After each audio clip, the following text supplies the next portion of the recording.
हनक्य नीति में आचार्य विष्णुगुप्त कौटिल्य चाणक्य ने अपने विचारों को प्रस्तुत किया है, जिसे हम चाणक्य नीति के नाम से जानते हैं। तो आइए जानते हैं चाणक्य नीति 5वां अध्याय। स्त्रियों का गुरु पति है। अतिथि सबका गुरु है। ब्राह्मण, क्षत्रिय और वैश्य का गुरु अग्नि है तथा चारों वर्णों का गुरु ब्राह्मण है। जिस प्रकार घिसने, काटने, आग मन तापने, पीटने, इन 4 उपायों से दोने की परख की जाती है, वैसे ही त्याग, शील, गुण और कर्म, इन चारों से मनुष्य की पहचान होती है। भय से तभी तक डरना चाहिए जब तक भय आए नहीं। आए हुए भय को देखकर निशंक होकर प्रहार करना चाहिए, अर्थात उस भय की परवाह नहीं करनी चाहिए। एक ही माता का पेट से और एक ही नक्षत्र में जन्म लेने वाली संतान समान गुण और शील वाली नहीं होती, जैसे बेर के कांटे। जिसका जिस वस्तु में लगाव नहीं है, उसी वस्तु का वह अधिकारी नहीं है। यदि कोई व्यक्ति सौंदर्य प्रेमी नहीं होगा तो श्रृंगार शोभा के प्रति उसकी आसक्ति नहीं होगी। मुख व्यक्ति प्रिय और मधुर वचन नहीं बोल पाता और स्पष्ट वक्ता कभी धोखेबाज, धूर्त या मक्कार नहीं होता। मूर्खों के पंडित, दरिद्रों के धनी, विधवाओं की सुहागिनें और वैश्यों की कुलधर्म रखने वाली पतिव्रता स्त्रियां शत्रु होती है। आलस्य से अध्ययन न करना, विद्या नष्ट हो जाती है। दूसरे के पास गई स्त्री, बीज की कमी से खेत और सेनापति के न होने से सेना नष्ट हो जाती है। विद्या अभ्यास से आती है। सुशील स्वभाव से कुल का बड़प्पन होता है। श्रेष्ठ तत्व की पहचान गुणों से होती है और क्रोध का पता आंखों से लगता है। धर्म की रक्षा शर्म से, विद्या की रक्षा निरंतर साधना से, राजा की रक्षा मृदु स्वभाव से और पतिव्रता स्त्रियों से घर की रक्षा होती है। वेद पंडित व्यर्थ है, शास्त्रों का ज्ञान व्यर्थ है, ऐसा कहने वाले स्वयं ही व्यर्थ है। व्यर्थ में दुखी होते हैं, जबकि वेदों और शास्त्रों का ज्ञान व्यर्थ नहीं है।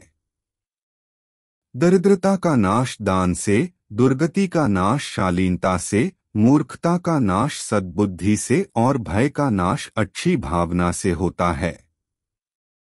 काम वासना के समान दूसरा रोग नहीं, मोह के समान शत्रु नहीं, क्रोध के समान आग और ज्ञान से बढ़कर सुख नहीं। मनुष्य अकेला ही जन्म लेता है और अकेला ही मरता है। वह अकेला ही अपने अच्छे बुरे कर्मों को भोगता है, परम पद को पता है।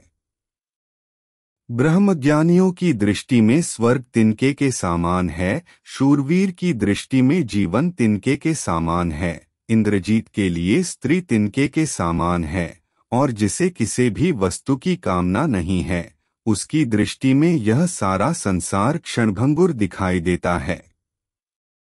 वह तत्वज्ञानी हो जाता है। विदेश में विद्या ही मित्र होती है, घर में पत्नी मित्र होती है, रोगियों के लिए औषधि मित्र होती है और मरते हुए व्यक्ति का मित्र धर्म होता है, अर्थात उसके सत्कर्म होते हैं। समुद्र में वर्षा का होना व्यर्थ है, तृप्त व्यक्ति को भोजन करना व्यर्थ है, धनिक को दान देना व्यर्थ है और दिन में दीपक जलाना व्यर्थ है। बादल के जल के समान दूसरा जल नहीं है, आत्मबल के समान दूसरा बल नहीं है, अपनी आँखों के समान दूसरा प्रकाश नहीं है और अन्न के समान दूसरा प्रिय पदार्थ नहीं है। निर्धन धन चाहते हैं, पशु वाणी चाहते हैं, मनुष्य स्वर्ग की इच्छा करते हैं और देवगण मोक्ष चाहते हैं।